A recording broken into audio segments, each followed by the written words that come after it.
Hey guys, Coach Charles McCullough here from the McCullough Mortgage team. And today I just want to visit with you real quick about credit inquiries.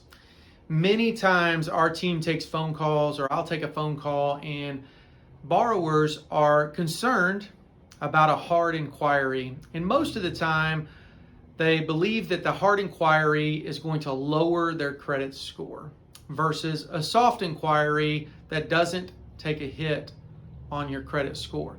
And that's the truth. The hard inquiry does hit your credit score by a couple of points. The good news is between the different credit bureaus, anytime from 15 days to 45 days, that credit score drop of a point or two will recover in that time frame.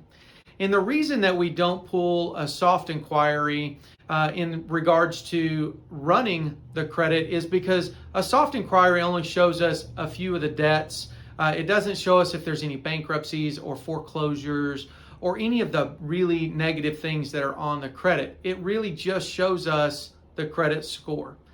And so we have to run a hard inquiry. In fact, any lender, any person that is going to loan you money, any bank or mortgage banker that is going to loan you money is going to have to run that hard inquiry so that they can see the full history of your credit.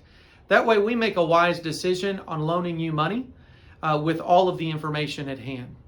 And so many times people ask us to run that soft inquiry. And again, we can start with the credit scores and start putting together a game plan for you. But in order for an underwriter to see it or an automated system to be able to underwrite the loan, we will have to have that hard inquiry. We'd love to have a visit with you about this. If there's anything our team can help you out with, please reach out and let us know.